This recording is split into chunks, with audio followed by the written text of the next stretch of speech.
नमस्कार दोस्तों, मैं हूं विनोद साहू और आप देख रहे हैं आपका अपना चैनल V4 विनोवेटिव। आज मैं आपसे एक ऐसा सवाल पूछना चाहता हूं जो शायद आपने खुद से कभी नहीं पूछा होगा। हम जो चीजें खरीदते हैं उन पर पैसा खर्च करने का कोई सही तरीका होता है क्या? सोचिए, गाड़ी, फोन, ग्रोसरी, इन्वेस्टमेंट, हम हर महीने हजारों लाखों रुपए खर्च करते हैं, लेकिन क्या हम ये जानते हैं कि कितना खर्च सही है और कितना फिजूल? अगर आप भी मेरी तरह कभी इस उलझन में रहे हैं तो आज का वीडियो आपको बिल्कुल क्लियर गाइड देने वाला है। आज मैं आपके लिए लेकर आया हूं इंडिया के 10 ऐसे फाइनेंशियल रूल्स जो आपकी जिंदगी बदल सकते हैं। चलिए शुरू करते हैं और सबसे पहले जान लेते हैं गाड़ी खरीदने का सही तरीका। गाड़ी खरीदने का 35-15 रूल। अगर आप गाड़ी खरीदने का सोच रहे हैं तो एक सिंपल फॉर्मूला याद रखिए, 35-15 रूल। इसका मतलब है गाड़ी का जो ऑन रोड प्राइस है उसका कम से कम 30% आपके पास डाउन पेमेंट होना चाहिए। यानी अगर गाड़ी 10 लाख की है तो 3 लाख रुपए आपकी जेब से आने चाहिए, उधार के नहीं। दूसरी बात, अगर आप लोन लेते हैं तो वो 5 साल से ज्यादा का नहीं होना चाहिए। और तीसरी जो EMI बनेगी वो आपकी मंथली इनकम का 15% से ज्यादा नहीं होनी चाहिए। अगर आप ये तीनों चीजें फॉलो करते हैं तो आप गाड़ी खरीद रहे हैं, गाड़ी आपकी जिंदगी नहीं खरीद रही। फोन खरीदने का 2-6-10 रूल। अब बात करते हैं इस चीज की जो हर किसी के हाथ में है, स्मार्टफोन। फोन खरीदते वक्त लोग ब्रांड देखकर, फीचर्स देखकर, सब कुछ देखकर लेते हैं, बस अपनी जेब नहीं देखते।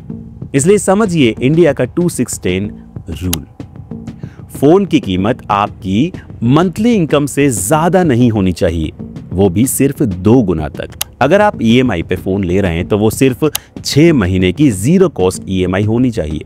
ब्याज वाला EMI भूल जाइए, और जो EMI बने वो आपकी इनकम का 10% से ज्यादा ना हो। इस तरह आप फोन भी लेंगे और फाइनेंशियल टेंशन से भी बचेंगे। ग्रोसरी पर खर्च का 10-5-3 रूल। अब एक ऐसा खर्चा जो हम हर महीने करते हैं, ग्रोसरी, खाने पीने की चीजें जरूरी हैं, लेकिन इन पर भी तो बजट होना चाहिए।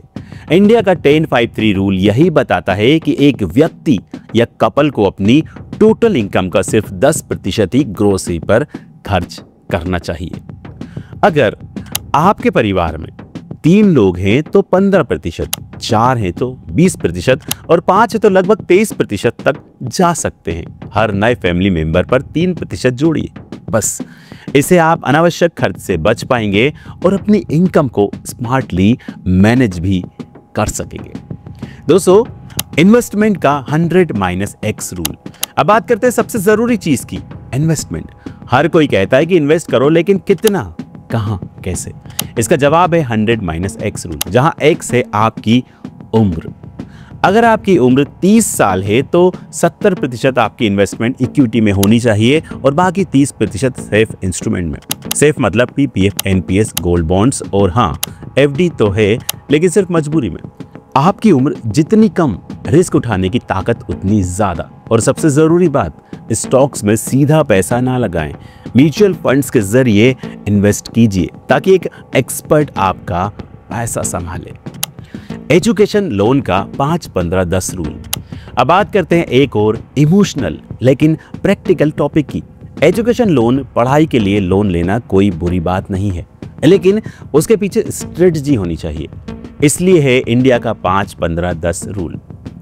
जो भी आपकी सालाना फीस है उसका अधिकतम 5 गुना तक आप लोन ले सकते हैं, जिसमें ट्यूशन, किताबें, रहना खाना सब शामिल होगा। इस लोन की EMI आपकी फ्यूचर इनकम का 15% से ज्यादा नहीं होनी चाहिए, ताकि आप अपनी पहली जॉब से ही दबाव में ना जाएं।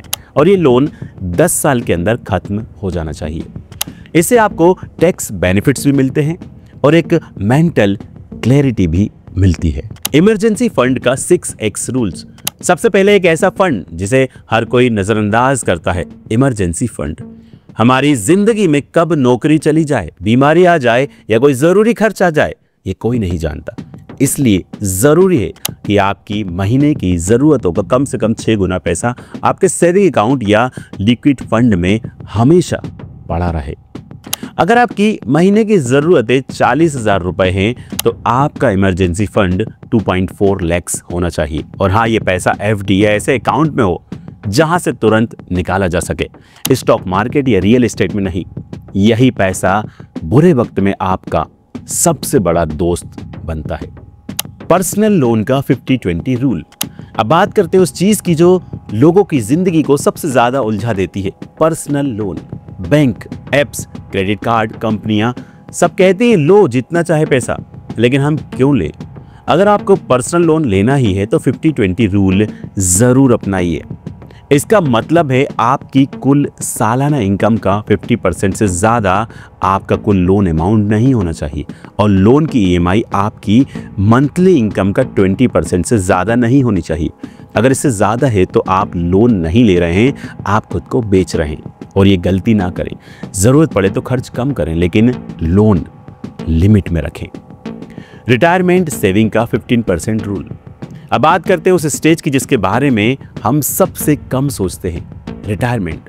जब आप कमाते हैं तब आपको लगता है कि आप हमेशा कमाते रहेंगे, लेकिन सच्चाई ये है कि एक दिन सबको रुकना पड़ता है, और उस दिन के लिए आज से तैयारी करना ही समझदारी है।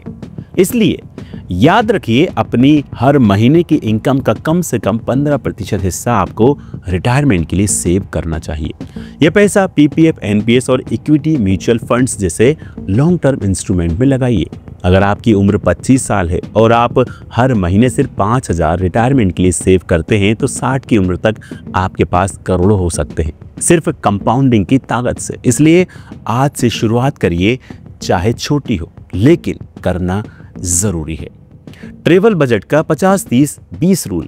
अब आते हैं उस चीज पर जिसे हम खुशी का खर्च कहते हैं, घूमना फिरना यानी ट्रेवल। जीवन का मजा लेना जरूरी है, लेकिन बिना प्लानिंग के छुट्टियां जेब हल्की कर देती है। इसलिए जानिए 50-30-20 रूल।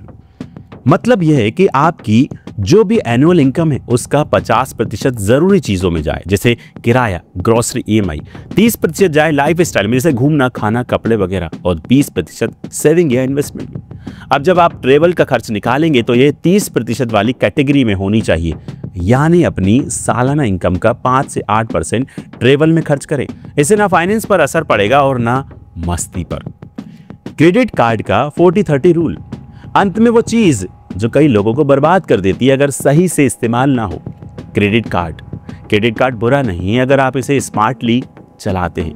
इसके लिए 40-30 रूल समझिए। जो भी आपका कार्ड लिमिट है उसका 40% से ज्यादा कभी खर्च ना करें। अगर आपकी लिमिट 1 लाख है तो 40,000 से ऊपर की खरीद से बचिए, और जो बिल बनता है उसका पूरा भुगतान हर महीने टाइम पर करें। कम से कम मिनिमम पेमेंट, नहीं पूरा अमाउंट। अगर आप पूरा पेमेंट नहीं करते हैं तो ब्याज इतना लगता है कि 10,000 की चीज आपको 14,000 में पड़ती है। क्रेडिट कार्ड को पॉइंट्स कमाने का जरिया बनाइए, कर्ज का नहीं। दोस्तों, ये थे इंडिया के वो 10 स्मार्ट फाइनेंशियल रूल्स जो मैंने खुद अपनाए हैं और चाहूंगा कि आप भी अपनाएं। इनमें से कोई भी रूल रॉकेट साइंस नहीं है, बस एक डिसिप्लिन है जो हर मिडिल क्लास फैमिली को अमीर बनने की दिशा में ले जा सकता है। पैसा तब तक आपका साथ देता है जब तक आप उसका सम्मान करते हैं। अगर आपने अभी तक चैनल को सब्सक्राइब नहीं किया है तो कर लीजिए, क्योंकि हर हफ्ते ऐसी ही रियल और यूजफुल फाइनेंशियल टॉपिक्स लेकर मैं आता हूं। वीडियो अच्छा लगा तो लाइक जरूर करिए और कमेंट में बताइए कि इन 10 में से कौन सा रूल आपके लिए सबसे ज्यादा जरूरी था। और याद रखिए, पैसा कमाना एक कला है, लेकिन सही खर्च करना उससे भी बड़ी कला है। आपका गाइड, आपका दोस्त विनोद साहू, वी फॉर विनोवेटिव पर फिर मिलेंगे एक नई फाइनेंशियल स्टोरी के साथ। धन्यवाद।